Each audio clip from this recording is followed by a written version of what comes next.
whoever can't see, please stick your head through the window, something, just at least take a look at it. We have two types. We have 4 pairs of twisted. We have thick and thin. The one we want is thin. We're going for the canvas. Normally, it's this one. It's the first one that you see when you pull the rubber down. This, I believe, will be our pair, and we will test it in a second. So right here, right now, I'm just isolating this one out of the bunch, and I'm gonna use these connectors. And now this is a package function. Nothing special, no additional. The way it comes from the box. The only difference, these are my preference. You have these types. There is at least 15 different types of wire probes that you can use. These are the 2 that I have, but and we give needles. These cost $8 on Amazon, and you get pairs. You can buy as many as you want. I like them because I just get in between right here, and then I just fish it. I pull back so it centers, and then I'm finding my middle, so I have a good connection. That's my 1, and that's my 2, right there. There. Does it matter which wire you hook up? No, because one is can high and one is can low. If I'm wrong, I'm just switching the bananas on the 4.5, the so 4 it's millimeters. Like the Chryslers. Correct. Yeah, it's either this. The Chrysler, if you have the plug, you're in the right orientation. We were doing it back in the day. Same way. So this or that way. Perfect. The same idea. So I'm gonna plug my wires. I'm gonna take my A package and my USB. So I'm gonna connect my USB. USB-C to USB. Let me get you guys some light here.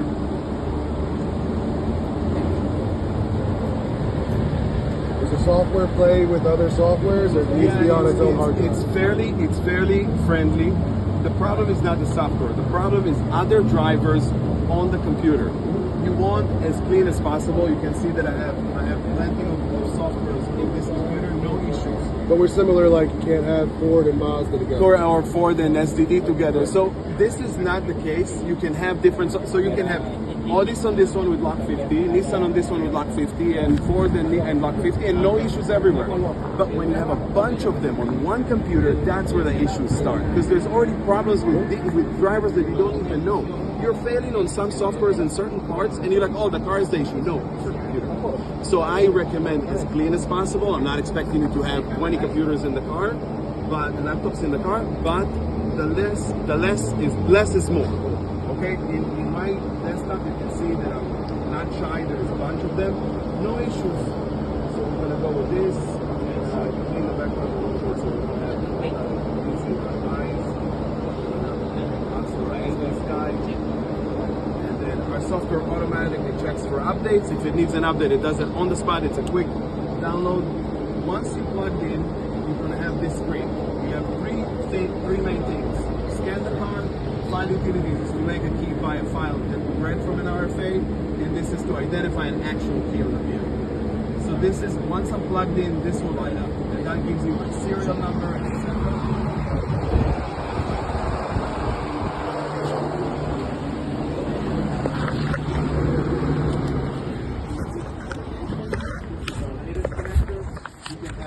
This, which is a board with a DB9 with 2 wires coming out of it, and we have another plug, but this is the latest one, so you guys get to see it.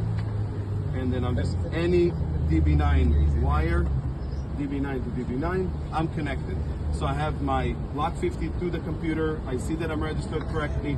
If you see an issue here, if you see anything red, your internet is the issue. It's blocking our server. So you need to either change a provider or restart or something, but that's what's going on. If you get a red message, go ahead, Mohammed. It's not the connection? Not yet. In a second, we will see it. So now when I'm scanning the car, we will know if I'm in the correct orientation or I need to reverse it. So I'm punched in, we'll see if it's the right wires and the right orientation. And this is the same procedure for every model? All of them, all the new ones, yes. What about if you get the wrong wires, it will not tell you something, or it's no connection? One second, so we are in the correct orientation, first hit. If it reads the VIN, it's done, we're in. Okay, so now I know that I'm connected correctly. Now, this vehicle is not in alarm mode.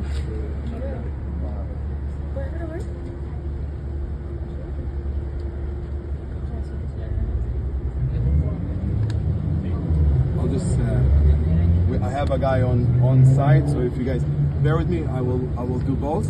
So we are scanned. There's not information because we're on a short scan. You can see the modules are very basic. The door modules and the RFA, that's all we have. If I'm gonna go to the car and I'm gonna navigate down, we can see that vehicle, there's no BCM because we're not through the OBD, but we can see that this vehicle is disarmed and unlocked. That's our state right now. Now I'm gonna put it in alarm mode and we'll get it out of alarm mode, okay? So this is your situation. You showed up at the vehicle.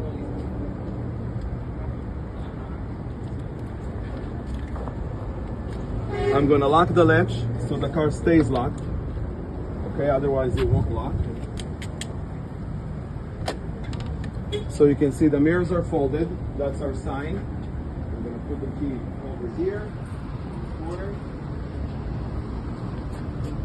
Now I can show you. תסגור את התוכנה ותפתח אותה, העבודה שלך מוכנה, אני שנייה חכה הזאת. I'm going to go ahead and scan the vehicle again, and we will see the difference in the scan, and then I can set up the alarm too with the door latch, and then we will have the whole experience with the alarm and everything. So when you unlock it with a pump, or you have to do like leashy or? Yeah, you leash it, or you put a pump and you pull the handle out, the door open, the alarm goes off. In a second, I'll put the alarm. I'm just trying to keep it as quiet as possible for now. I just want to show you the state, and then we'll put it in alarm and disarm it. It is already armed, but we'll see it in a second. הגעת למניו למטה, ל-unlock RFA. Okay, special tools. Second, so we can see that we are armed. So you guys can see that the state is armed. Give me just a second here.